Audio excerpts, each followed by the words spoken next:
Evening, we want to talk a little about the problem of universal law as we find this exemplified in the philosophies of various peoples.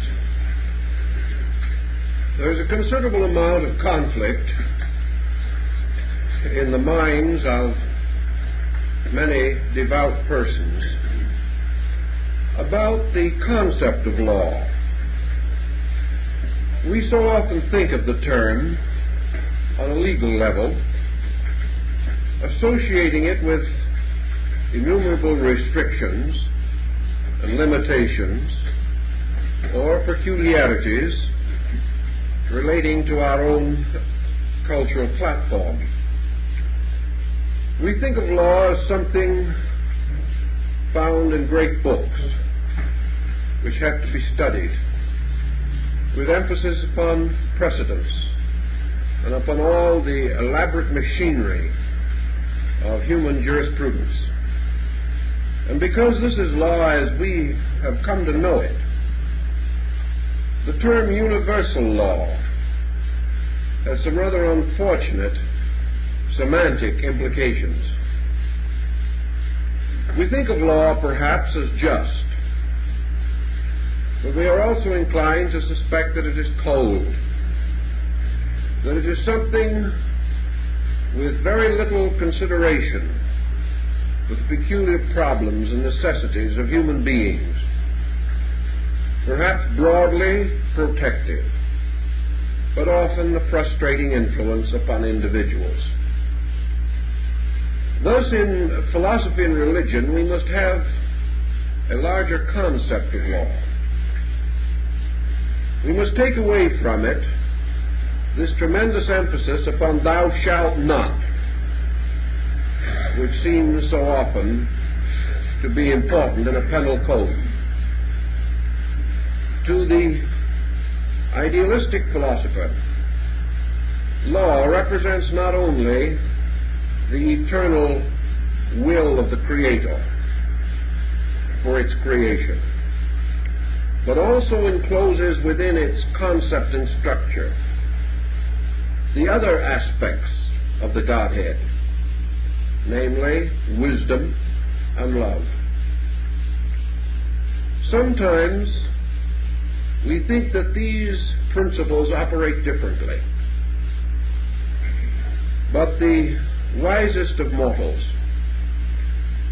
have experienced within themselves the simple fact that universal law is the greatest good, the greatest beauty, the greatest love, the greatest wisdom that man can know. Law does not exist to circumscribe or limit the activity of anything. Law exists to permit and sustain the eternal unfoldment of life. Law is forever protective,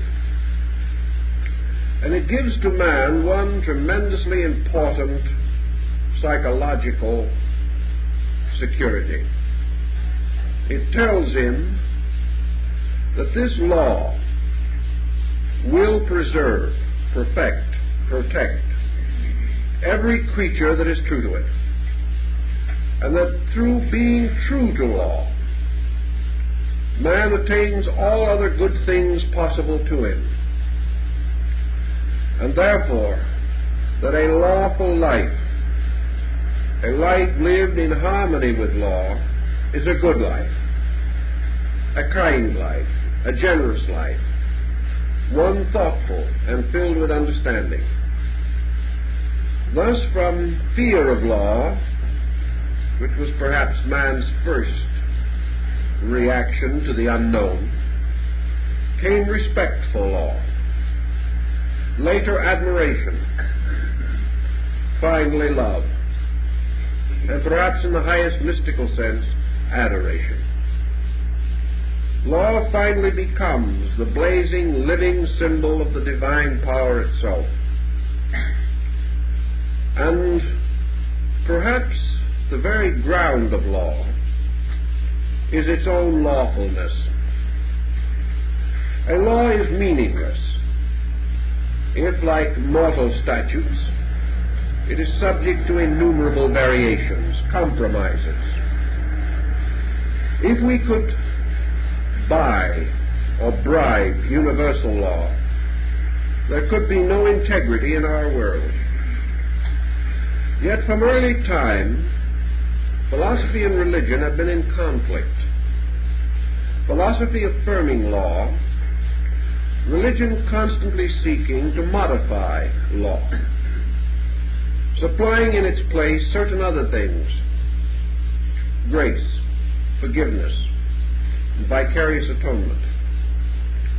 Yet actually, whether religion knew it or not, there is no good thing in religion, no promise of spiritual security, no path of light leading to identity with good, but that this security or this path is also part of law. For every quality by which man, through growth and development, can attain to the highest ideals and dreams of spiritual integrity, every ingredient of universal procedure is within law. Now we try to define how we shall understand law. Perhaps we may say that the law, universal law, is the divine will in operation. It is this inevitable, perfectly enlightened purpose, this inevitable of the universe fulfilling its own destiny, this absolute sufficiency by which the plan, already conceived, sustained, and perfected in the divine consciousness, unfolds resolutely and without deviation into the full realization of itself. Thus we have no recourse beyond law. For if law be the divine will, in what way shall we oppose it? And if it be a manifestation of the divine purpose, by what right do we question it? How can we go beyond that pattern or plan which is the total of ourselves? How can we, as fragments of the infinite, doubt the infinite of which we are the fragment? We have no direction to turn, no place to hide ourselves from the fact of law. Therefore, wisdom has long implied that man's greatest good is a joyous, a consecrated, a voluntary obedience. The law tells us that all disobedience must ultimately be dissolved in obedience, inasmuch as the law itself, being inevitable and irresistible, cannot be indefinitely resisted. Any being or creature may for a time or under a circumstance attempt to violate this law, but the law is greater than he is. Not only is it greater than the individual, but it is greater than the totality of creation. Therefore, in the end, the law bends all things back to itself. It remains the ultimate. And in this recognition and in this acceptance, man realizes that security is in obedience, insecurity arises from disobedience. Now, disobedience is possible to man because he has an individual mind. But this disobedience does not make him master of the law. He may, through his own ignorance, his carelessness, his indifference, or his forthright antagonism, attempt to set up his own empire, contrary to the empire of space. But space, like a vast ocean, moves relentlessly on its way, dissolving, breaking down, removing every barrier to the fulfillment of itself. as Buddha pointed out, a very great deal of human misery is man forced to stand and watch his own disobedience swept away. He weeps over it. He is miserable about it. It was a pet project of his own. And when it goes, he feels that the bottom is out of the universe. But actually, the law can destroy nothing that is unlawful. The law can be in conflict with nothing except that which attempts to violate its principles. The wise man has learned also that to live nobly and wisely is to live almost without awareness of law. Law becomes a tremendous dominant force only in the experience of the lawbreaker. To keep the law is to be kept by it, to move serenely without sense of limitation. To violate the law is to feel the heavy displeasure of this opposition, not because the law does not like us, not because it turns revengefully upon an individual, not because it is burdened with a personal jealousy against something, but simply because the law, like water flowing down a mountain, will find its way, must find its way, must keep its own course, and will not tolerate anything that blocks or interferes with that course. This courage and strength and security which law bestows is the natural heritage of every honorable person. And it is only the individual who has some ulterior motive in himself, who resents law, or regards it as any encroachment upon his own liberty.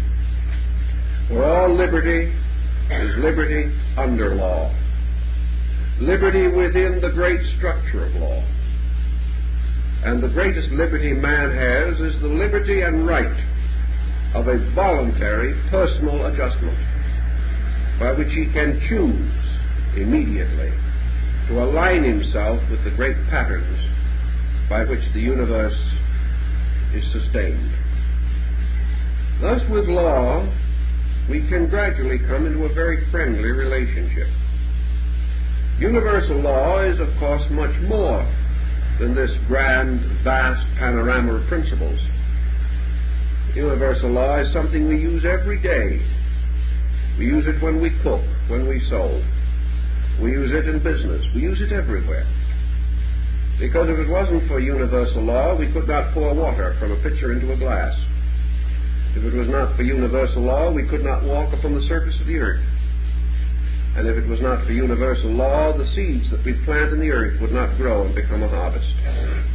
Everything we do, every invention we contrive, every instrument we create is in harmony with law, or it will not operate. That is the reason why the Patent Office in Washington now asks for a working model in connection with extremely remarkable, difficult, or unreasonable inventions. Because the proof is, will they work? And they will work only if the inventor found the law governing the device. If he did not, it may be a magnificent work on paper, but it will never operate. Thus, man's existence, his birth, his growth, all these things are possible only because of law. And in the larger moral sphere of our hopes and aspirations, progress depends upon law. Progress depends upon man gradually experiencing law, coming to know it, understand it, and love it. Therefore, everything that we hope for, worth achievement, peace, security, friendship, all these things depend upon the immutable operations of inevitable laws.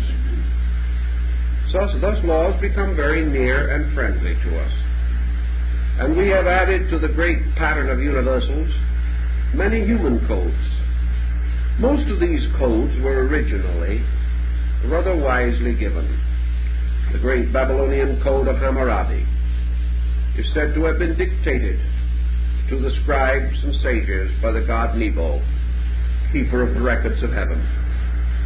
This primitive code emphasized honesty, right dealings among peoples, fair trade, and a mutual respect, the rights of worship and of citizenship. These things anciently were parts of law, and they were as noble as men could devise them, because men attributed them to the gods.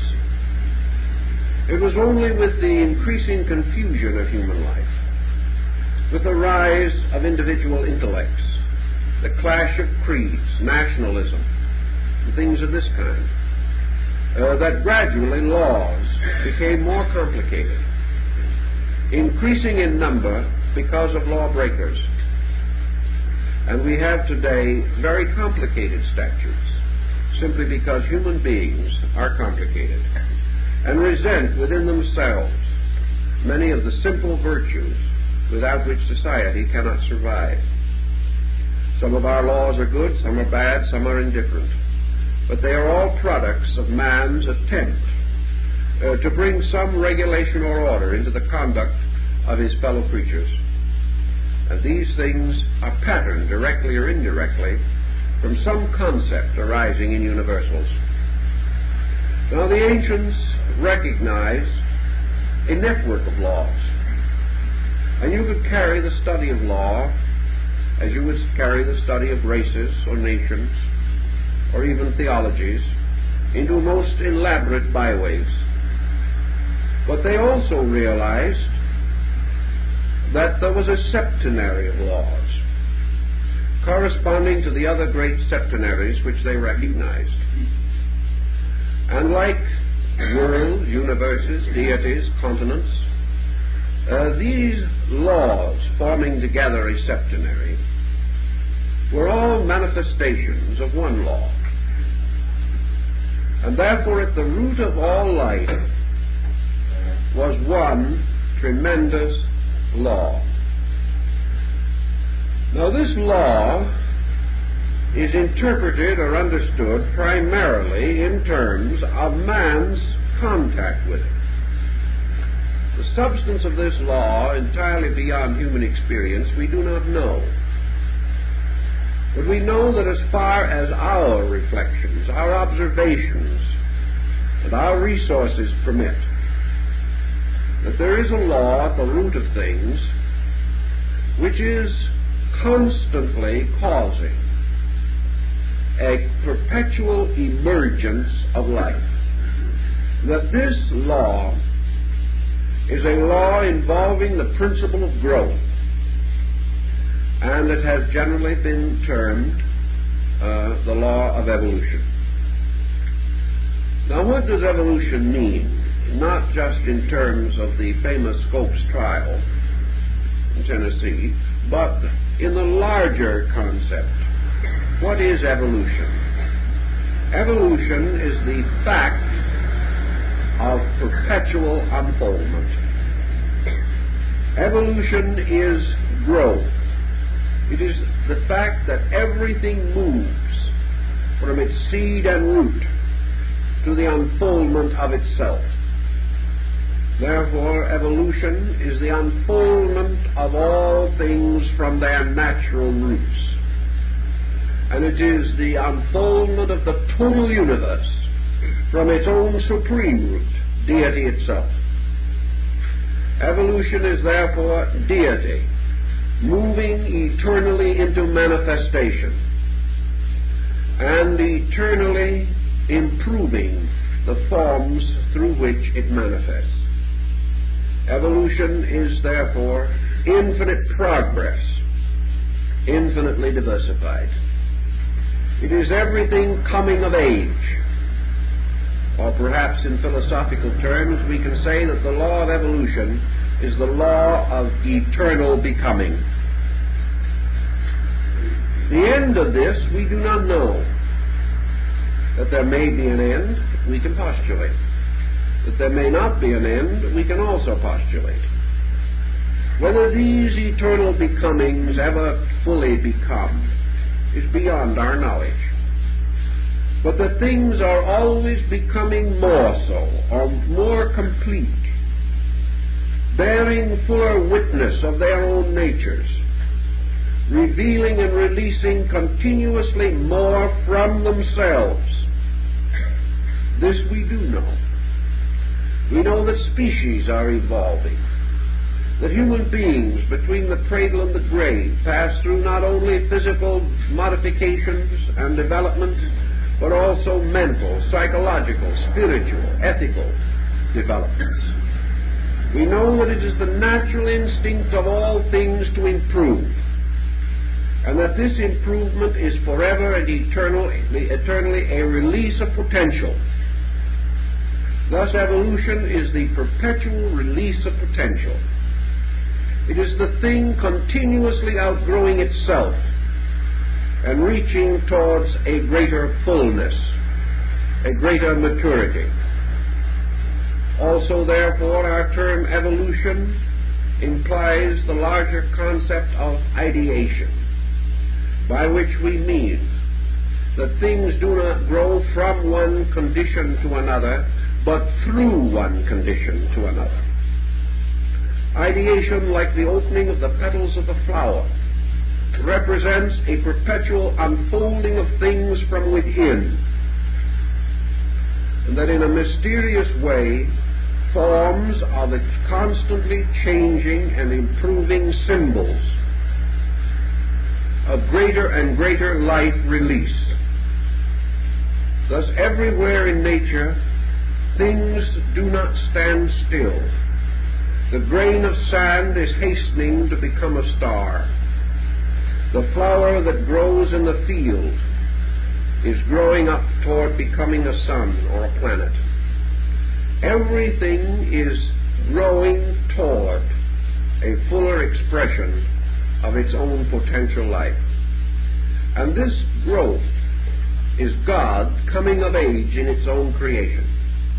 It is the infinite life becoming ever more obviously revealed, ever revealing more fully its incredible, limitless potential. Now, every creature that is passing through this vast period of evolution has certain limitations upon itself. It cannot receive or interpret energies beyond the general level of its attained vehicles of expression. Thus, man can grow within the gamut or range of man until finally he outgrows humanity. The animal can grow within the range of the animal kingdom until it also outgrows its animal kind. Growth at any time cannot be infinite or complete, for growth itself is an ever-flowing, and this process of ideation or release from within is causing life to build ever more noble mansions for the principle within itself. And these bodies, these houses of this growing life, are instruments for expression, for the release into tangible action of these pressures, these impulses, these instincts, these urges, which all life has locked within itself. So the ancients have this law of evolution, or the constant growth of things, an evolution theoretically beginning in God and ending in God, and passing in its middle distances through incredible diversities of development and structure. Everything hastening on. Life a procession going somewhere. Life never for a moment merely a diffusion going nowhere. For in the infinite will, the entire purpose of life is sustained by this law. This law is the instrument of that will, the law itself being the immediate vehicle of the divine purpose. The ancients then naturally assumed that this law was not only the first and primary, but that actually all other laws are parts of it. This law is never divided, it never forks into branches, nor are there other laws emerging around it. All other laws emerge from within it. They are are specializations and differentiations of this law. For they answer the question, how this law will operate.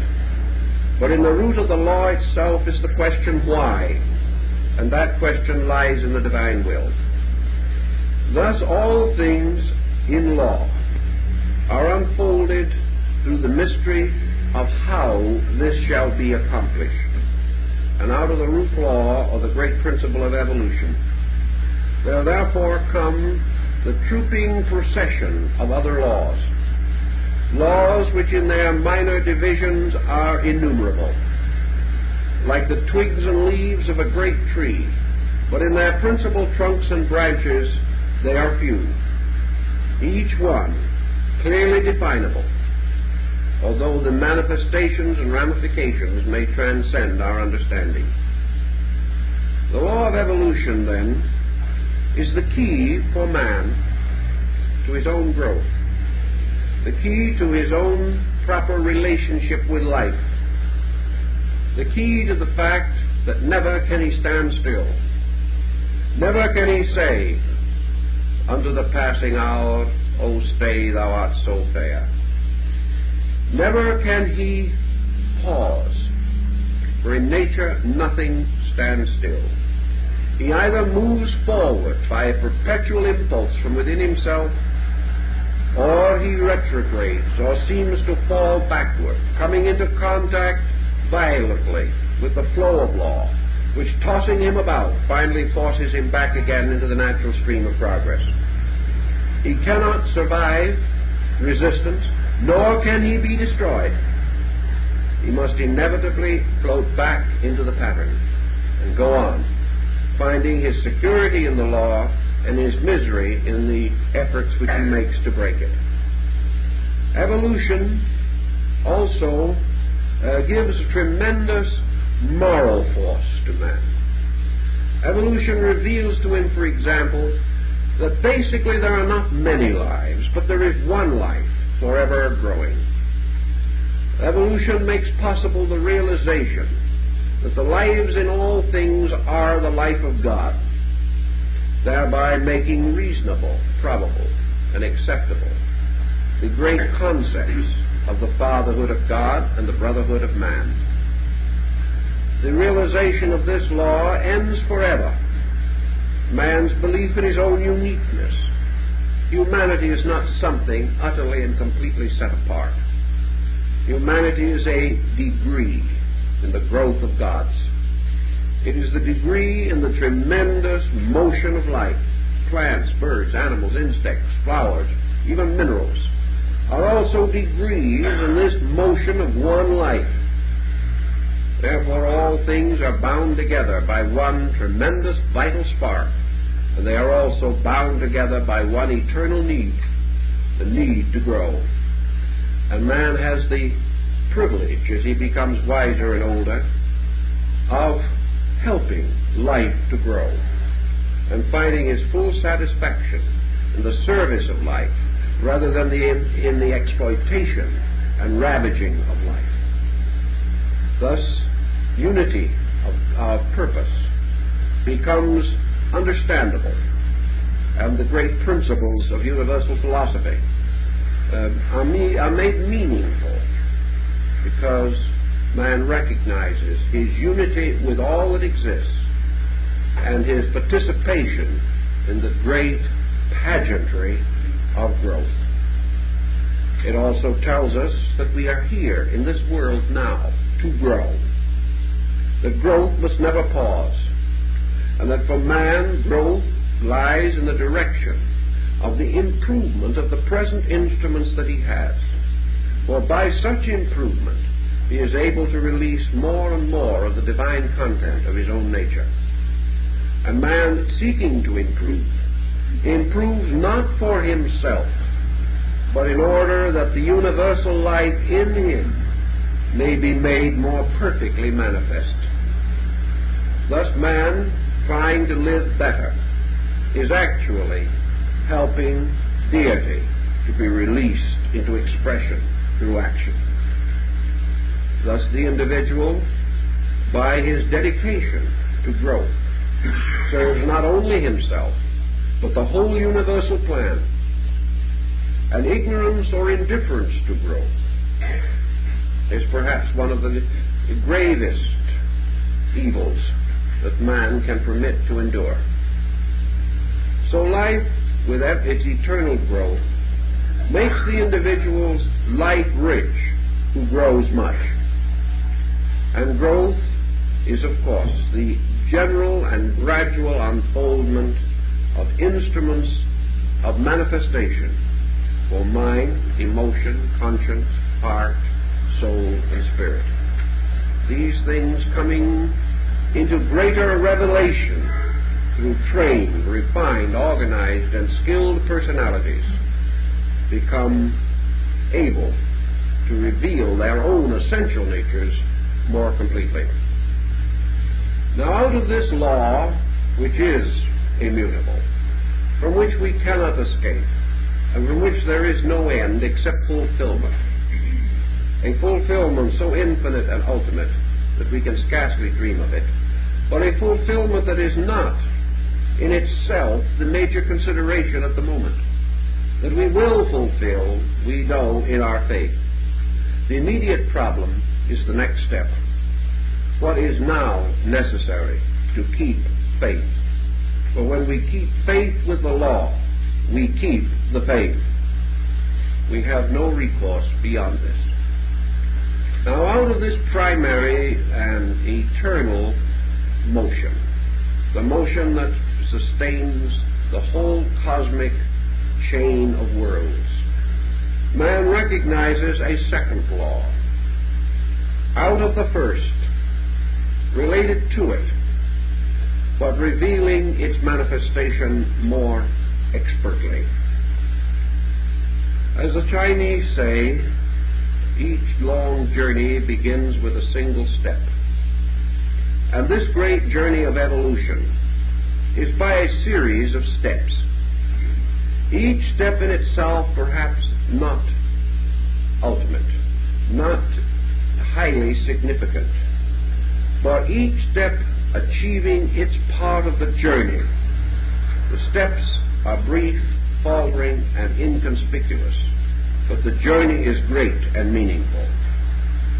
And this law, then, which helps us to take the steps of the journey, helps us to walk along this great road of evolution that leads on beyond the stars and space. We call this law cause and effect. Cause and effect tells us to a great degree how we evolve and how the machinery of evolution comes to operate in the life of the individual. Cause and effect also has bearing upon one point which is otherwise rather difficult. We know that man, at the beginning of his great evolutionary cycle, was in the greatest need of knowledge, and at that time he had the least. Just as the newborn child in infancy is in greatest need of orientation, and yet is least able to find its place in the world. So the law of cause and effect steps in and gives us the great formula of trial and error.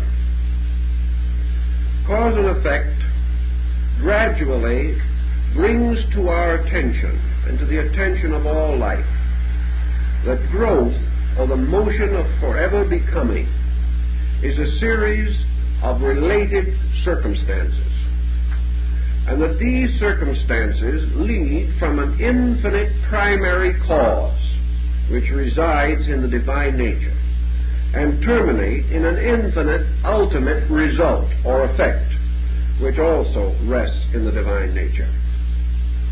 Therefore, all cause, life, is flowing into effect, living. And the relationships of these patterns become essential to our gradual enlightenment. By degrees, man learns how to grow. He learns through trial and error. He learns by doing and observing the consequences of things done. He also senses that the universe proceeds through a series of related causes and effects, each cause inevitably producing an effect consistent with itself, and each effect becoming in its own turn, by its own nature and substance, a new cause, which in turn leads inevitably to an effect. This goes on in an almost inconceivable cycle. A man has to gradually become aware that this pattern of cause and effect is valuable to him, not because it necessarily merely relates to his own moral conduct, but because it explains to him the mystery of antecedent causes, proving gradually to him that everything that exists now has had a previous existence in cause, and that any circumstance that arises must be the consistent consequence of action. Therefore, we may call cause and effect, on another level, action and reaction. We may say that everything that exists bears witness to a reason for its own existence, and that a reason is consistent and adequate, and that there can never be an effect inconsistent with its cause, or a cause that does not produce a consistent effect. This takes what we like to call luck, chance, providence, accident, out of our consciousness as factors in existence. And it is very good for us that we should lose these concepts. For as long as man believes that he lives in an unlawful universe, or a universe of accidents, he can never develop an adequate moral philosophy. He can never recognize personal responsibility unless he realizes that his action must have reaction.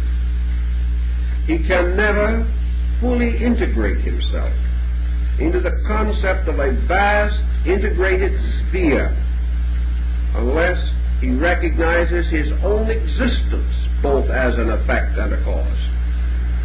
That he is here as a species, as a collective, because he is the next step in something, because in his turn from himself will come the next step in something. And each stage or development of things has its inevitable, unchangeable patterns, and also that once causes have been set in motion, they cannot be frustrated. They must move toward their inevitable consequences. And man, nature, or space, unfolding according to the laws of cause and effect, can never invalidate any of the procedures which have already been set in motion. Consequently, we have a new code of adjustment necessary, namely that all life must learn to cheerfully abide by the consequences of the causations which it has set in motion. The deity itself must abide by the effect created by its own primary creative impulse. Once creation begins, once the great primal cause, the fiat, is spoken or sounded, once the Logos brings forth the worlds, from that time on, the Logos, the gods and the powers, are subjected to their own laws. Deity is not a being outside of law, but is the power of law itself, and must forever abide by the principles which it has established. Man must therefore learn that the lawmaker must keep his own laws, and that no individual can escape from the lawful consequences of things done or things undone. The law of cause and effect has also some rather benevolent promises about it. It tells us that no thing in itself good can be without consequence. That the universe, by its own nature, is good. Being the product of the divine will, it is divine. Therefore, the ultimate effect of the creation as it unfolds must be good, because its cause is good. Therefore, evil can never vanquish good, because it can never overwhelm the great, eternal, and good cause which set all things in motion and must bring a harvest according to its own nature. Now, man, in his own limited way, has always attempted to resist the great laws of cause and effect. He has attempted to reap where he has not sown. He has attempted to escape from the consequences of his own actions and conduct. But while he believes he can do this, he is under a delusion. And because of this delusion, we've had dictators and autocrats and despotisms. We have had innumerable afflictions of mankind by man, simply because we do not believe the justice of universal procedure. Yet one by one the tyrants have fallen. One by one the despots have gone their way. One by one the pomp and circumstances vanish from our sight.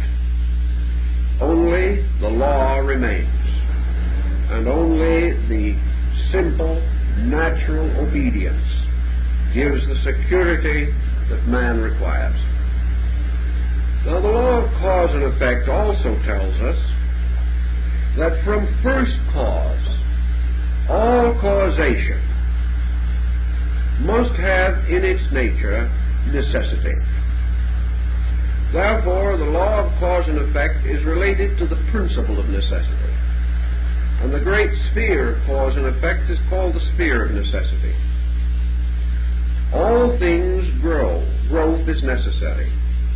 All things grow slowly, often painfully, because of inability to fully understand. But man grows victoriously because he gradually learns to understand causes. He learns little by little to protect himself against forces and circumstances which might be destructive to him. He learns how to estimate the results of things. He learns thrift and providence this way. He learns the importance of good temper and a good disposition. He learns ultimately that if he is friendly, he will have friends. If he is unfriendly, he will be friendless. These things he learns. He learns sometimes the hard way. Often he resists and rebels. But ultimately, the grand pattern of law must become apparent to him. And he must realize that he is moving again within an immutable structure, a structure so great and so universal and so ultimately perfect that there can be no resistance to it that is successful. Now, the law of cause and effect operates again to another law, which emerges out of its own nature and becomes important to us. Got a little list of them here because I want to get all 7 in before the time is up. Once in a while, you know, we skimp a little on the last one of something, and that we don't want to do tonight. Now, the law of cause and effect indicates or suggests a kind of balancing, so that we come out of the law of cause and effect with the next law, which is the law of polarity, which leads ultimately to the establishment of the principle of equilibrium. Now, everything in nature, like the celestial crab which crawls forward with a strange and angular motion, everything in nature moves according to and functions by the principle of polarity. In a way, cause and effect is polarity. Cause being a positive pole, effect being a negative pole. Here we have electricity and magnetism. We have dynamic and static everywhere. We have the poles of a battery. Everywhere in life, we find the problem of polarity operating. And polarity becomes important to us in many, many respects, because man, through the gradual understanding of the law of polarity, has a gradual tendency to correct his own tendency to be lopsided, which becomes a very serious thing. Now, of course, when we look in the mirror, it may not be noticeable, but at the same time, in our conduct, it usually is. Polarity means that most forms of life oscillate or move between two poles, alternating between positive and negative. Creation, for example, moves between two vast poles, manifestation and obscuration, or the day and night of the gods. Every period of manifestation must be followed by a period of repose. There is a great respiration, the breath of Shiva, the outbreathing of worlds in the great dawn of things, the inbreathing of worlds at the end of things. There is the ebbing and the flowing of the tide, waking and sleeping, life and death, winter and summer. Everywhere in nature we have these polarities, which as the seasons do in the earth. These result in the gradual ripening of things from their seed to their harvest. And without these alternations, without these constant alterations of polarities, the magnificent framework of law could not accomplish its perfect work. Now, in this great pattern of polarization, as we care to call it, we see innumerable things of value to ourselves here and now. One of the most common polarizations we recognize is the polarization of generation. We know also the famous reference made by Plato in his study of the great Platonic year, in which he describes that the great 25,000-year cycle resulting from the precession of the equinoxes is divided into two periods, or halves, one of which was a period of fertility and the other of sterility. In periods of fertility, great cultures flourish. Wisdom comes forth. Art and beauty are manifested. In periods of sterility, men lose a certain amount of internal vitality. Materialism dominates. Men cease to have their ideals. The earth is impoverished and no longer produces as good grain and food, and cultures have a tendency to languish for lack of both spiritual and material nutrition. Here is again action and repose. So as we have in cause and effect action and reaction, here on the laws of polarity we have action and repose. Things moving always by certain effort, accompanied again by certain periods of rest. And we also find that in nature everything is generated through polarization. And at the same time, there is a constant motion of life away from these polarized opposites toward the mysterious point of equilibrium. Now, we have considerable philosophical discussion relating to this issue, and it becomes more involved than we perhaps realize. Equilibrium is, to the average individual's concept, an idea of the suspension of motion. Today, for example, we are proud of the fact that we are very highly polarized. We say that an individual who is very enthusiastic at one moment and utterly down in the dumps the next is really living life to its fullest. He's having his good days and his bad days, but he's certainly having a lot of excitement. Whereas if we find an individual who is by nature rather quiet and composed, we suspected him of being dead while still he is alive. If he doesn't get angry, we think he is timid. If he isn't jealous of somebody, he doesn't care for anyone. And so we make gradually a great deal out of this polarized extremism of our conduct. We had a lady in not long ago who was quite convinced her husband didn't love her, because for 5 years he had shown no sign of jealousy. It was just something she could hardly endure. She had no complaint, she had no reason to think he didn't, but he just wasn't jealous. That was a bad sign all by itself. So we have people who honestly believe that unless we are really quite tempestuous in our attitudes, that we haven't any. Or if we don't take violent sides in arguments and debates, we're not patriotic. If we're not for our candidate and against all the others, we have no political vision. And of course, occasionally we come to a sort of negative equilibrium in which they decide none of the candidates is any good. This, of course, is also considered bad because that is defeatism. It sounds as though we are trying to escape a nasty decision, and we are. But we have come to think of excess as being an indication of life, moderation as an indication of death. And our psychologists are feeding us some of that thinking these days.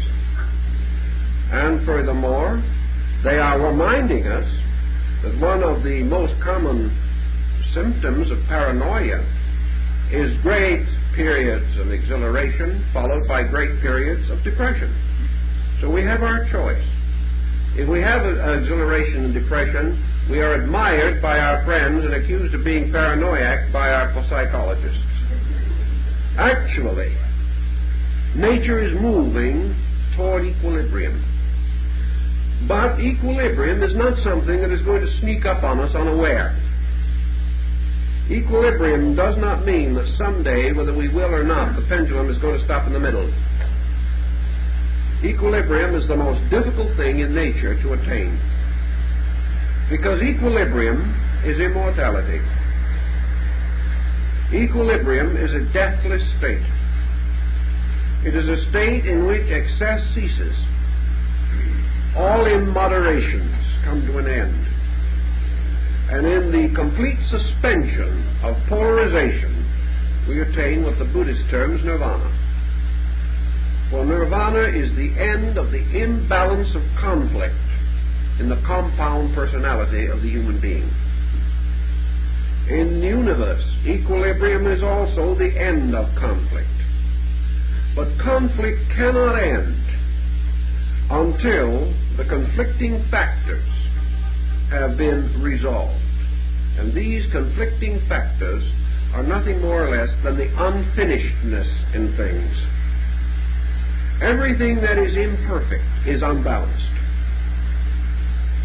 And consequently, only perfection, which is a total equilibrium in the term of plus, can have complete equilibrium. Absolute negative equilibrium, or an equilibrium in the minus, is total negation. And total negation we cannot find either, although we find phases of negation which may nearly approach it in the purposeless, meaningless, ambitionless primitive. The human being whose desires are practically nil, whose wishes are comparatively few, and who therefore lives in what we term an ideal state of not wanting. He not only does not want, he has never learned to want. Man in turn must gradually want, outgrow wanting, and learn not to want. But there's a great deal of difference between never knowing and outgrowing. So motion is really through polarization to ultimate equilibrium. And we are reminded, of course, of the famous line in the Zohar: the unbalanced forces must perish in the void. Everything that is unbalanced must cease, must ultimately be dissolved in balance. Almost every negative emotion or negative attitude that we have is an unbalance. Therefore, hate is an unbalance. Fear is an unbalance. Anything which causes the individual to depart from his own center and become hopelessly involved in circumferential problems results in unbalance. Remember, in the Egyptian Book of the Dead, the soul of the deceased is weighed against the feather of Maat. If the scales balance, the soul may pass on into the blessed land. Therefore, balance, which is the great lesson of equilibrium, which in turn arises from man's experience of polarity.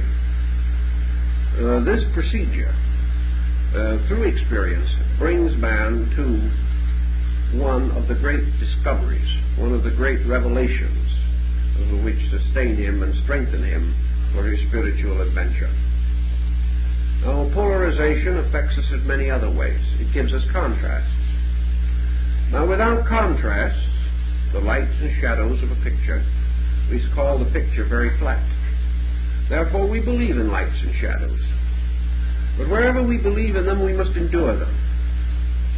And where we believe in lights and shadows, we must believe in pain and pleasure. We must believe in hope and despair. We must believe in gain and loss. And polarity tells us that we can never have a gain without a loss. And we can never have a loss without a gain. So over the inevitable, why should we grieve? Every individual who possesses must to one way or another be relieved of his possession. Any individual who gives up will in some strange way regain that which he has given away. The law of polarity is constantly operating in every department of our life. And the more extreme our attitudes become, the more vicious the swing of the pendulum. Thus the miser, who has become extreme in his cupidity, will experience often the greatest tragedy in the loss of his wealth. Always where the individual is unbalanced viciously or extensively or intensively, his problems are correspondingly modified. Great attachments mean great loss. Great attainments mean constant vigilance in the protection of a reputation so gained. Everything has its price, and this is another form of polarity. And the individual, therefore, attempting to escape from the vicious swings of this pendulum is led toward moderation of conduct, which was the great Socratic virtue. Socrates says, in all things not too much. And the golden mean, the concept that moderation releases the mind and the heart and the soul from unreasonable attachments and frees the mind, heart, and soul for the contemplation of realities. Thus, immoderation is not only a pernicious practice as far as the general life is concerned, but it dooms the individual to the perpetuation of ignorance. For that which exists in an immoderate state is in the poorest condition to learn. Moderation leads to contemplative freedom. The individual who is not the victim of his own intensities has therefore the tranquility for contemplation, for reflection, for meditation, for natural and detached observation of values. Plato declared that he was born into this world in the profession of an observer. And man gradually has to learn by becoming observant. To the degree that he is overly personal or overly attached, he is not observant and cannot be. Because when he is deformed in his judgment by the intemperances of his conduct, he is unable to estimate the values of things. Those things which he likes become increasingly unreally valuable. Those things which he does not like are not recognized for their full value. Therefore, like and dislike become polarities by which the truth is always obscured.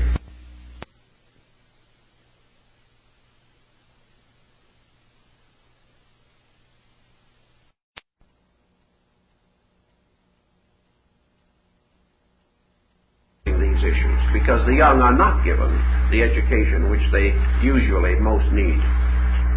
But this law of polarity, therefore, comes in so many places, breaking through the structure of society and giving us constant evidence that it is operating. Now, in the law of polarity, of course, we also have the laws which bring human beings together in various relationships: friendship, marriage, parent-children relationships. For nearly always these are subtly or factually polarizing. We know in psychology that all relationships have to a measure a polar foundation.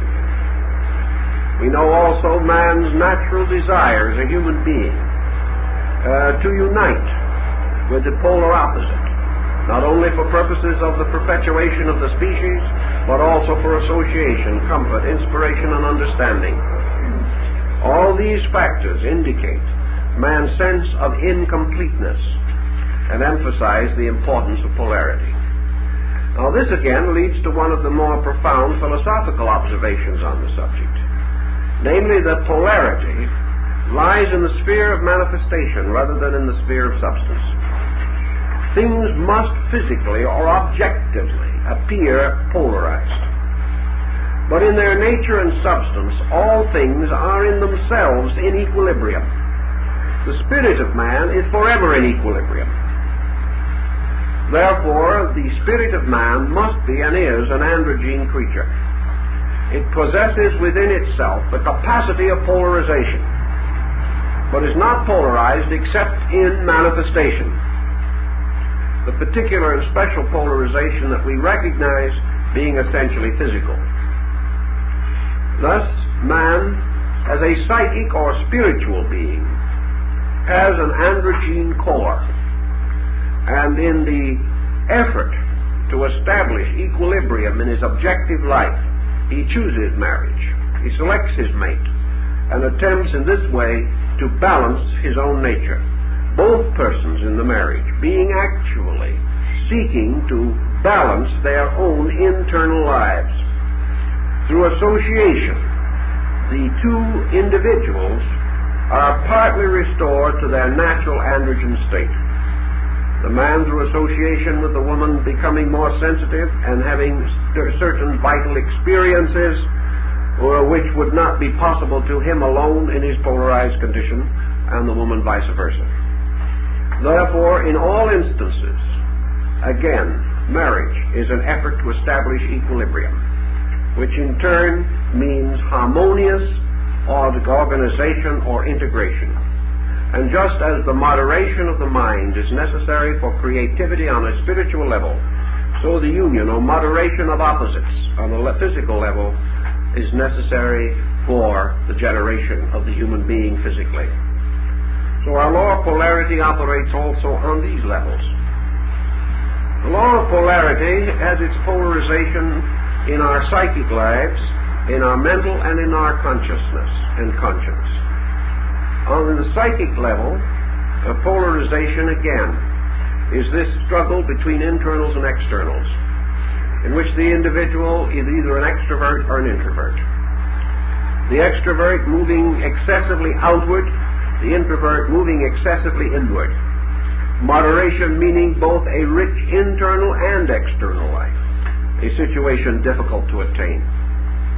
On the mental level, the equivalent of the extrovert is the so-called concrete thinker, the person whose mind is directed toward achievement of some objective in the physical or visible universe.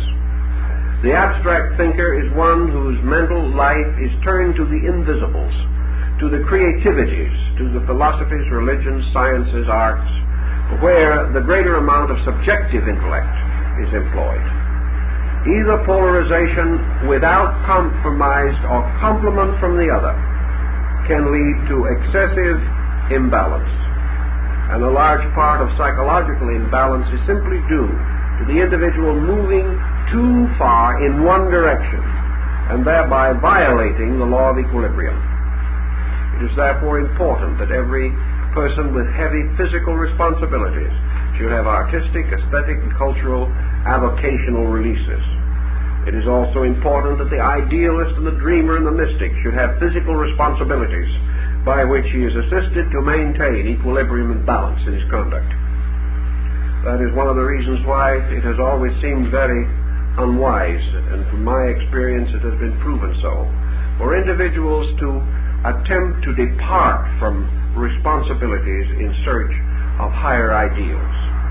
These higher ideals should be built upon responsibilities, upon the victorious and complete acceptance of duty, and not upon a running away from the need of man to serve the unknown need of God. These things must work together, must cooperate, and build toward a proper picture and a proper pattern. Now, out of these principles, out of this law of polarity leading to equilibrium, which is a great silence, comes another law, which is perhaps one of the most pleasant and the gentle laws that we have to contemplate in life. And that is the law which we call harmony and rhythm. Now, in nature, as Havelock Ellis realized, life is a kind of dance. Life is a magnificent motion. The Chinese Taoist, in his concept of Tao, or universal being, recognized truth, God, reality, the road, all of the mysterious principles which he gathered into the term Tao. He recognized these as the great Kun, or the eternal sound that goes on forever. And he also recognized this principle as the great rhythm, the great beauty that has neither beginning nor end. And out of harmony and rhythm has come man's concept of beauty. And law, perhaps, is never more perfectly revealed than by beauty. Now we can say, what is the law governing particularly the operation of harmony and rhythm? Well, I think probably we will agree that the most vital law associated with these things is mathematics. Therefore, the Pythagorean and Platonic schools admonished their disciples that no one who was ignorant of astronomy, mathematics, and music could enter the great schools of philosophy. Music, as an example of harmony and rhythm, is only one. We know, of course, Pythagoras is said to have been able to hear the music of the spheres, the sidereal or celestial music, the music that's played upon the great vina of the god Shiva. Rhythm, perhaps, comes closest to us in the beat of the human heart. But everywhere in nature, there is harmony and rhythm, revealing itself through the processes of law. Harmony is a very large word. We think of it mostly in terms of sound, but harmony means much more. Harmony means order, means equilibrium in one sense, balance. It means the unfoldment of things with a perfection that is full of grace, full of exquisite beauty. And we discover law as beauty. One of the ways, traditionally, in which perhaps we make this discovery is in the pattern of the snowflake. Here we have immutable law revealing itself as exquisite beauty. We find it also in minute shell life and tiny living things like the radial area. We find it wherever nature is creating, in the distribution of leaves along the stem of a plant, in the petals of a flower. All these manifestations are beauty. We also observe it in the sunset, in the great vista of the plains, the mountains, and the sea. We also recognize that nature is never discordant, and the wildest abandon of color in a field of flowers will never include any jarring or unpleasant color notes. Everything blends, melds, and molds together into a highly acceptable symphony. Now, some intellectuals working on this problem have suggested that beauty is nothing more nor less than man's becoming accustomed to things, that the way things have always been must always be beautiful, whereas anything that deviates or breaks away is no longer beautiful. We have this, of course, in musical speculation and the introduction of dissonances, for which Richard Wagner, for one, was extremely famous. He attempted to prove that the dissonant intervals are also beautiful. For a time he was bitterly attacked. Later he was accepted, and it's finally agreed that in spite of the unfamiliarity, there is actually in music no basic dissonance. Everything can be made beautiful if we know how. And if we use these intervals wisely and beautifully, they become beautiful. The law of harmony and rhythm also points out to us that life itself is a geometrical mystery, that the human soul is a geometrical marvel, that everything in life wants to be beautiful, presses forward to symmetry, and that law, wherever it has its perfect work, results in perfect beauty. The deformity, therefore, is in some way a limitation, a restriction, a falling short of nature's plan, and that even though perhaps nature must do a little experimenting in the effort, even experiments are beautiful in nature, which is more than we can say of futuristic art.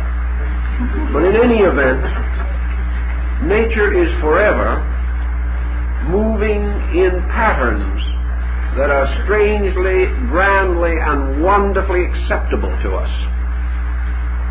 Standards of human beauty are forever changing, yet the quest for beauty is eternal. And the law of harmony and rhythm means that ultimately that which is harmonious and that which is rhythmic must fulfill the need of beauty. Harmony is a little different from rhythm in the sense that rhythm represents interval or tempo, whereas harmony represents blending, the union of things. In this it changes or differs again from melody, for the melodic line represents a tune that is recognizable, but harmony is the bringing together of things, of tones, of patterns, themselves different, perhaps set in different tonal patterns, but all coming together in one magnificent blending, as a magnificent symphony of Beethoven. Thus harmony is achieved through the soul power, for in harmony we must call upon the full orchestration of universals.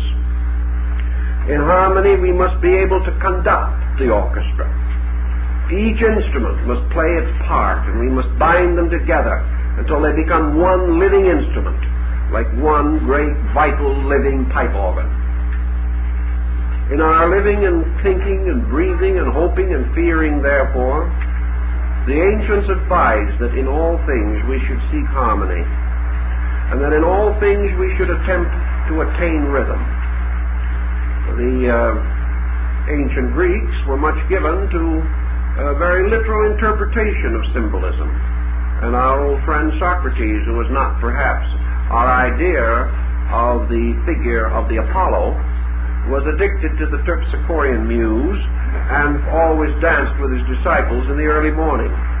It might not have been an aesthetic sight for others, but it was of great aesthetic satisfaction to Socrates, which after all was the important point. And so, seeking to move with life, to dance the dance of life, we must also realize that it is not only work, that it is not only labor, struggle, effort, magnificent challenge, but it is also a matter of grace. And that things done graciously and beautifully have a peculiar virtue in themselves. And to be done beautifully and graciously, they must be done harmonically and rhythmically.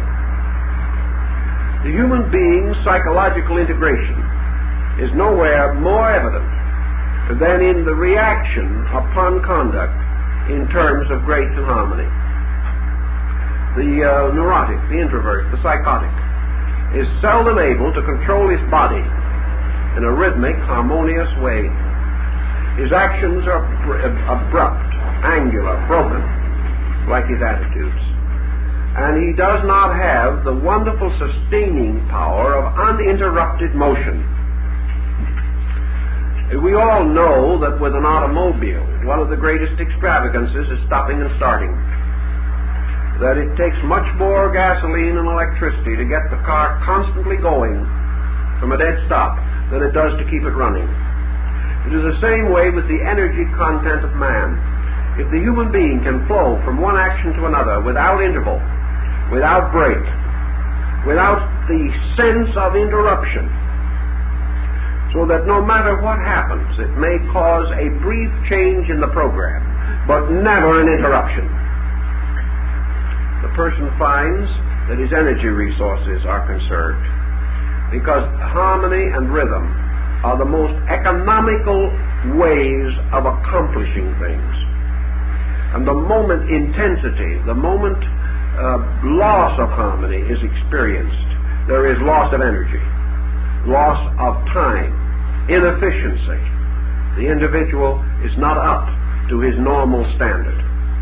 Whereas if he moves quietly, rhythmically, harmoniously, graciously through life, he will find he can accomplish much more, because he will not be faced with repairs as a result of ill-considered or unreasonable attitudes. So harmony and rhythm move with us in every part of life. Worship is always or nearly always accompanied by music, often by dance, frequently by processional, by magnificent chants, masses, which have profound effect upon the individual, because they are expressions of great rhythm and harmony.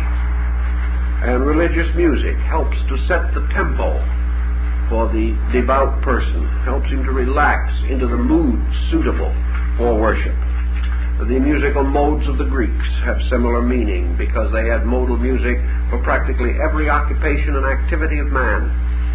And we know in modern musical therapy the importance of music in industry, of music in the home, in the school, in the hospital, because music helps the individual to restore a certain sense of harmony within his own nature.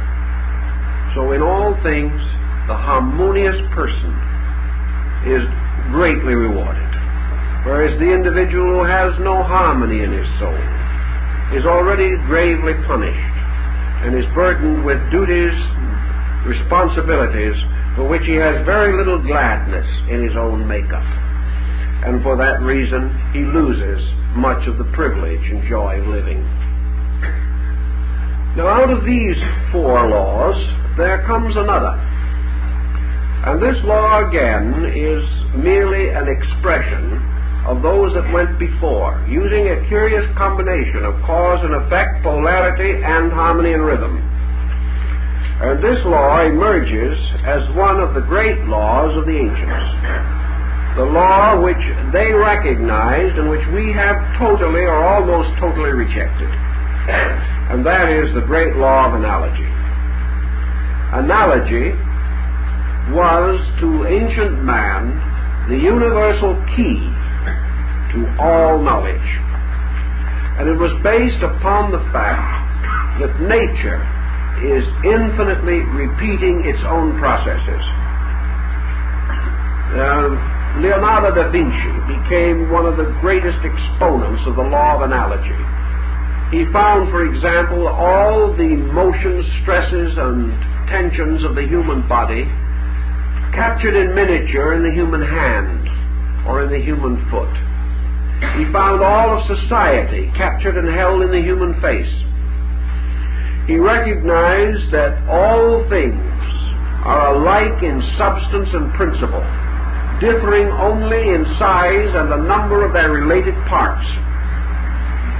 Thus, all creation suspended from one creative power, moving, therefore, from one basic archetypal pattern. The laws governing the universe must inevitably force all things to a vast internal similarity. Laws operating upon substances and elements, molding these substances and elements into innumerable structures, can be discovered by the analysis of the structures. because all of them must have archetypal conformity with the vast pattern upon which they are designed, or from which they are taken. Therefore, we have the great Hermetic statement of this law, supposed to have been found by Alexander the Great in the tomb of Hermes Trismegistus in the valley of Hebron. And that is, this great law was inscribed upon an emerald. And it says, that which is above is like that which is below. That which is superior is like unto that which is inferior. This means that there is a tremendous archetypal sympathy between the universe and the electron. That actually the cell, the atom, each of these is a little world, and the world is the great cell, the great atom. That everything actually moves upon one basic key pattern, and who possesses the key to that pattern possesses the key to all knowledge.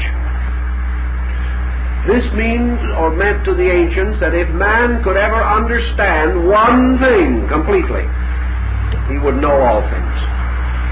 It's quite a challenge, because he's never gotten very far, even on that project, but he's still working on it. But the old alchemists gave us a little rather encouraging thinking on that process. They said, for example, that deity in its infinite wisdom had given man 3 books to read. 1, the Holy Scriptures; the 2nd, the universe; and the 3rd, man himself. And that in these 3 books were the secrets of all things. The most difficult to explore would be the universe. The most difficult to intellectually understand would be the Scriptures. The simplest, most immediate, and that for which we have an inevitable and well-recognized sympathy is ourselves. Therefore, man actually possesses or contains within his own structure the key to all other things. That there is not one principle in space that is not somewhere in man. That there is no law operating in space which does not operate somewhere also in the compound construction of the human being. Consequently, the motive perhaps for the great adage of antiquity, man, know thyself. Man cannot always explore other things successfully. He can examine the rocks, but he loses the great geological lessons long before he has mastered them. Man may explore space, but still he comes only to the mystery of more worlds to conquer. He may study theologies endlessly, but they are somewhat strangely detached from his own experience, and there is in them so much conflict that man often becomes discouraged. But within himself, searching inwardly, exploring the mysterious recesses of his own total being, man has available the only thing he can really understand and the only thing he can really know, his own life.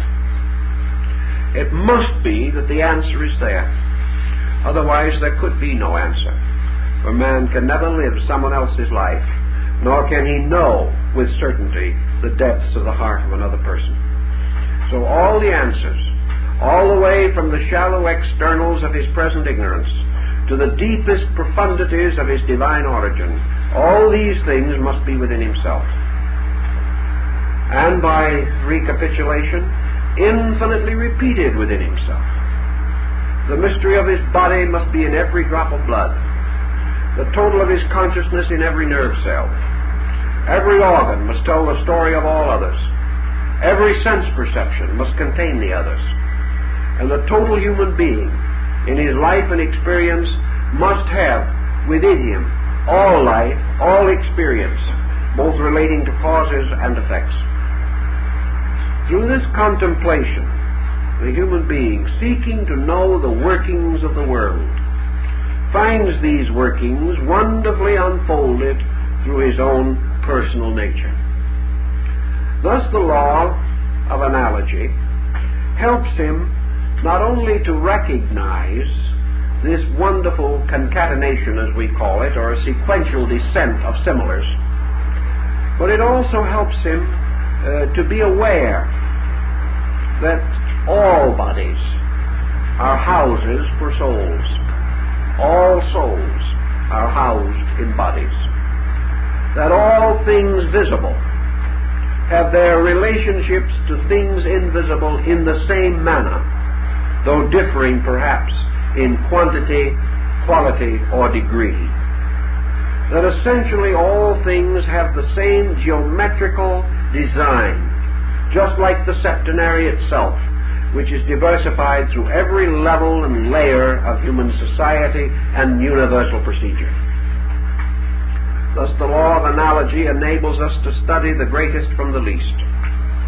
Also enables us to approximate the structure of the universe as far as it is qualitatively concerned. The substances in terms of living essences by which the universe is sustained. All these things we come to know.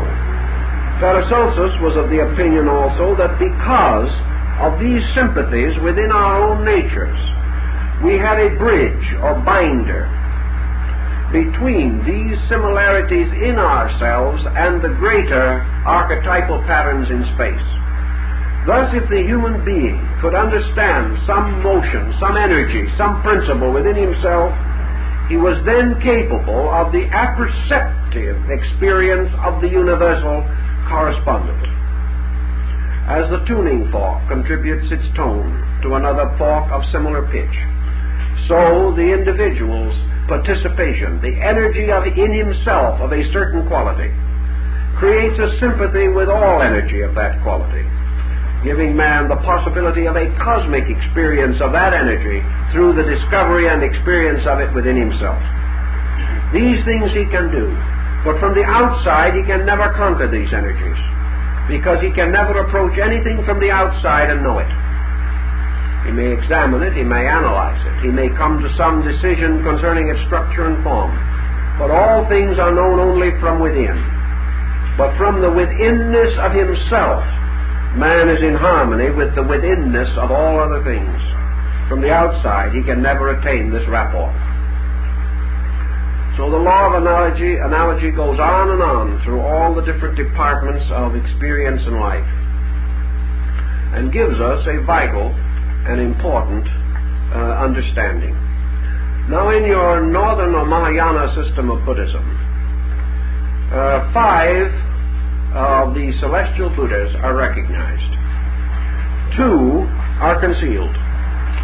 In the human sensory gamut, 5 senses are functioning. 2 are not. These 2 represent those yet to come. In the great racial evolution of man, 5 races have come. 2 have yet to come. In the great continental distribution, 5 continents, 2 yet to come. Therefore, in the great septenary of laws, 5 have been revealed and 2 are concealed. Now, in your astronomical system of the ancients, there is reference to the 7 planets. Yet the ancient did not know 7 planets. He knew only 5 planets, and he added to these the luminaries, the sun and moon, to make 7. He was well aware that the sun and moon were not planets, but they became the shields, or the blinds, or the symbols for the 2 planets which were not then known. In the same way, there are 5 laws that we now know, and 2 laws that cannot be known to us until, through our own experience and through our own growth, we unfold the sensitivity of them, or to them, from within our own natures. They are operating, but we cannot yet differentiate them. Perhaps we shall learn something of them through our atomic researches, which are coming gradually and which will undoubtedly expand until ultimately we shall come face to face with universal principles and laws that we do not yet recognize. But the ancients recognized that there were 7 laws, only 5 of which were known. Therefore, to complete their septenary of laws, they added two shells, or two symbols, symbolic laws, which are actually derived substantially from other laws, but which are now advanced to fill in the septenary and to cover for the ones that are not as yet known. For actually, the law of evolution actually covers the law of rebirth, and the law of cause and effect covers the law of karma. So our difference has been that we have taken these two laws, rebirth or reincarnation, and cause and karma, and we have declared them to represent laws operating upon the moral level of human conduct, and use these two to complete the septenary. The law of rebirth would be an inevitable correlative of evolution, because actually evolution, operating through cause and effect, must be the perpetual growth of things. And the perpetual growth of things contains within its own concept everything relating to the continuing improvement of forms and the re-embodying of life principles in forms until they attain their maturity or perfection. Therefore, reincarnation is to us the law of evolution applied to the moral and ethical life of the individual. And the law of karma is the law of cause and effect brought within the personal experience of the individual and his problems. These are the two laws that cover the greater laws that remain as yet unrevealed. So by means of them we create the septenary. Now what can we add at this time to a discussion of the law of reincarnation that would not more or less parallel material we have previously covered? There are some points, I think, that might be valuable, because we are now thinking in terms of a septenary of laws. And we are therefore assuming and affirming that these laws exist, and that these laws are necessary to the fulfillment of the primary law, and that all laws make evolution complete. For it is the root law, like the root race, or the root power, relating to the other septenaries that we have considered. This law, the law of reincarnation and karma, these two laws, have one important peculiarity. We call them symbol laws, or blinds, or cover laws, to conceal something else that we do not know. Buddhism would consider this highly correct, because it would tell us that these two laws, peculiarly applicable to man, exist on the level we know them only because of the mind of man. That reincarnation and karma, therefore, are man-made laws, yet related to and dependent upon almost completely two great universal laws. One of the reasons why this is true is because Buddhism points out that these laws are both based upon man's acceptance of certain illusions in his own nature. The law of rebirth is based upon man's acceptance of the need to survive as a person. This law is not primarily involved in the original concept of evolution, because evolution has nothing to do with man surviving. Evolution has only to do with God perfecting. And man in this pattern becomes only an instant or a moment in the evolution of a divine being. But man, with his own peculiar attachments to things, considers his own survival as an individual far more important than his ultimate renunciation of selfhood in order that deity may be perfected. Thus man, striving desperately to survive as a being, sets into action mental processes which carry forward from embodiment to embodiment in the form of an intellectual continuity of self-consciousness. Thus, the individual wills himself to exist as himself. And as long as this will or this remote but powerful desire continues, the individual is surviving as an individual, rather than accepting the Buddhist concept that actually only reality is immortal, and that therefore man's ultimate attainment is absorption in reality.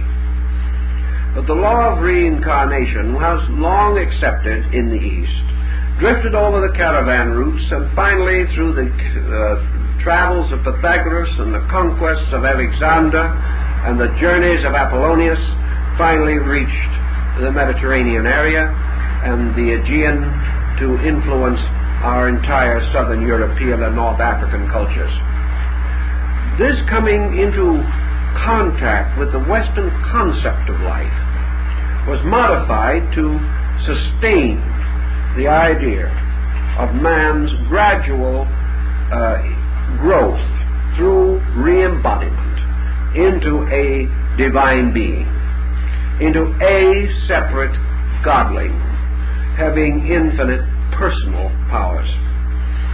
This concept has influenced our immortality theories from the beginning of Western culture.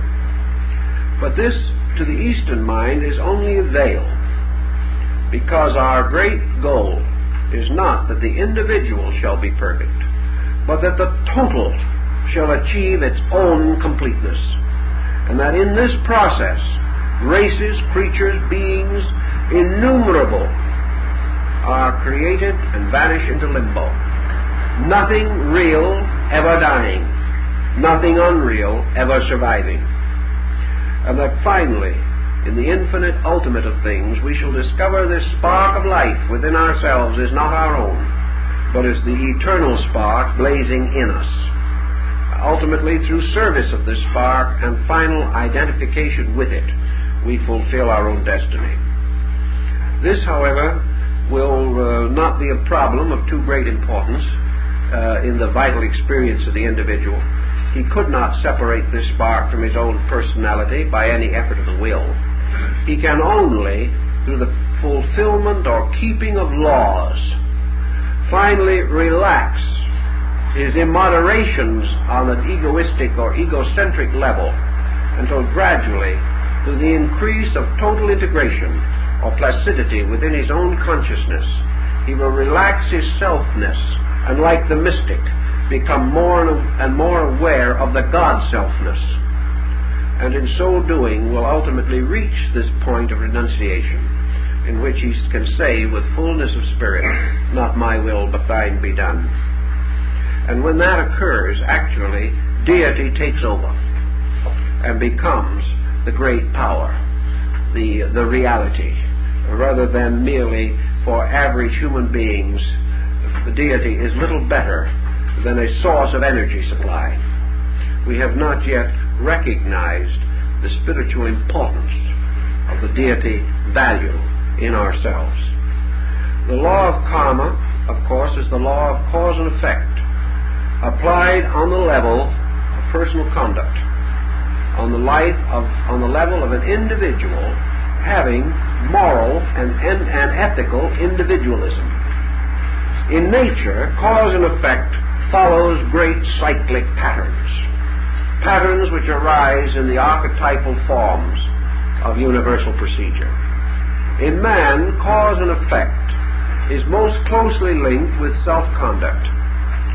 In the individual, he recognizes that he himself sets into motion certain causes, the effects of which he must be ready to endure. If for some reason he does not desire to endure the effect, then he must cease to produce the cause. On one occasion, Buddha, discussing this with one of his disciples, the disciple explained to him all the sorrows and miseries through which he was passing, and the Buddha explained to him that it was the working out of karma. And the tired and harassed sufferer asked if there wasn't something he could do about it. And Buddha gently patted him on the shoulder and said, "Yes, brother, endure it." And once the cause is set in motion, wisdom is the gentle, cheerful endurance. The only great thing to remember is, don't set it in motion again. Because the first time it can be anybody's fault, apparently, and the second time it is distinctly our own. If, therefore, at any time in life we are in the presence of consequences which can no longer be prevented by the correction of their causes, then they must be accepted. The lesson that they contain must be accepted, and the individual must preserve this information and keep it available against a possible repetition of the causes.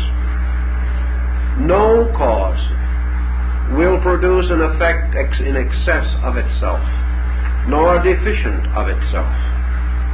And no effect, when it becomes a cause, can produce a cause inconsistent with itself. Life goes on, experience goes on, as long as cause and effect go on. Yet there must be, according to Buddhism, a gradual diminution of this cycle. It cannot go forever. It may go for a long time, but in eternity all things are bound together into a complete and finished product, whatever that may be. So Buddha points out that wherever the individual, in the presence of an effect, is able to produce only a commendable reaction from himself. If, for example, in the presence of a great karmic debt that must be paid, which may result in adversity or trial or even pain or loss, the individual becomes indignant, fights back, blames others, becomes intolerant, vindictive. These things immediately set in motion another chain of circumstances. This is where the dharmic reaction from within himself becomes the cause of a new karmic sequence. If, however, as Buddha taught his disciples, in the presence of this type of an unpleasant situation, the individual graciously, kindly, gently, lovingly releases, holds no ill, is patient in all things, takes no extreme attitude, but attempts only to grow, to ask what the lesson is and how best he can learn it. It is obvious that his Dharma has now set in motion another type of causation entirely. This causation can never produce an effect different from itself. And if the individual, out of an emergency, has set a causation of peace in motion, that causation must ultimately likewise produce its own end, and its end must be peaceful. Consequently, wherever it is humanly possible to reduce the intensity of the impact of an effect upon consciousness, the individual reduces the karmic load that must go forward. Wherever he understands and accepts, wherever he meets his problem, with that which is the nearest to moderation, where he maintains equilibrium, never, if possible, falling away from peace within his own consciousness, he then cannot set in motion further conflict. If, through general and gentle watchfulness, his entire life becomes less negatively intense, less combative, less destructive, less critical, he cannot have the same type of karma that he would have if he has not achieved these ends. Consequently, through moderation, he neutralizes the power of karma, because karma acts upon only one factor: action-reaction. Action must produce reaction. Non-action cannot produce reaction, because we cannot set in motion anything as a result of absolute equilibrium.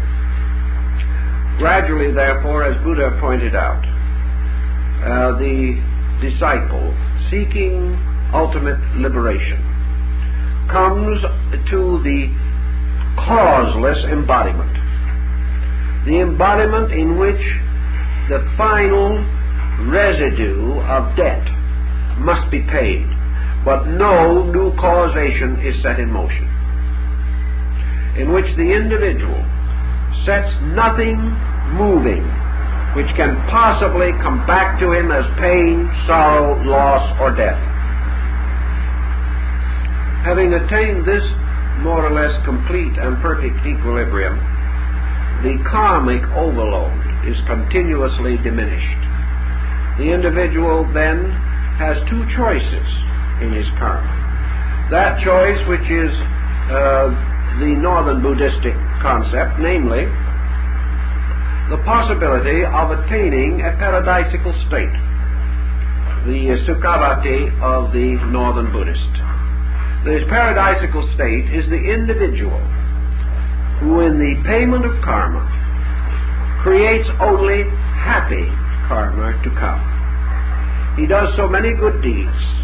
He is so generous, he is so kind, he is so loving, he is so faithful, he is so just and so true, that all that he can have in the form of reaction is pleasurable. Therefore, he may have the famous embodiment where he became, in the legend, the king, and had all wonderful things for himself. He was so wonderful, so wise, and so good that he was very happy until being a king turned his head. Then he got into trouble again. But, in other words, the paradise is the result of good deeds, producing their natural consequences, because nature is not at all partial. It just as much loves to reward as to punish. But Buddha goes further and says that the good deeds also have about them a certain foolishness, for very few people can carry happiness without ultimately destroying it or spoiling it in some way. Out of fortune and good time comes arrogance. Out of a life in which everything goes well comes laziness. And one by one our little virtues are swept away by the misuses we make of them. So Buddha taught that the only ultimate release lay in the suspension of all consequence, in which the life, being a condition of inward tranquility, causes the individual to inherit no debt but peace and silence. And having attained to this end, he is therefore free from the wheel of karma. Having attained such attainments, the individual also moves back only into the great stream, the stream of the law, carrying with it the growth of the divine being itself. And all things other than this and less valuable are slowly cast away. So we have this structure of laws, and in these laws we find the roots of patterns. The painter uses them, the musician uses them, everyone uses them. They are the ever-present help in time of trouble. And it is good for us, as human beings and as thoughtful human beings, to take our refuge in the law. Not to take our hope in the fact that we can evade it. Not to take our hope that some other dispensation no longer makes it necessary, but face the simple fact that who lives the life shall know the doctrine. That in keeping the law, we give ourselves the greatest good that we can enjoy. And that by fulfilling the law in all its ways, we become aware that the law in its totality is a kind of lengthened shadow of God itself. And that in the love of law, in the embracing of law as the greatest good, we reach out and touch the very substance of the creating power. For the law is God made manifest in his works. And those who obey this great pattern are the chosen ones. For if we love God, we will keep his commandments. And these commandments are his laws, not spoken from a mountain, but revealed forever in the lives and hearts and souls of creatures. Laws that we live with every day, that rule the plant, that rule everything.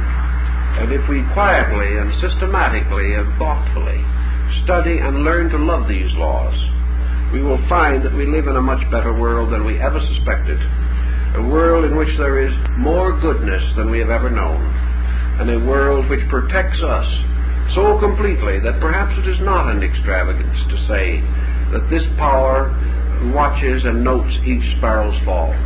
There is nothing that happens in the universe that law is not sufficient for, and which is not in itself lawful. And it is this lawfulness which is our hope, because it is lawful for us and right for us to grow, to fulfill, to achieve integrity and security, and to find the greater good we seek for. And with this kind of religious philosophy behind the concept of law, I think we can have greater inducements, universally and cosmically speaking, for being law-abiding citizens. And wherever we can, obey the law and keep the peace. And the peace we should keep, most of all, is that within ourselves. And by doing these things, all other good things come in their proper time. Well, the time is up.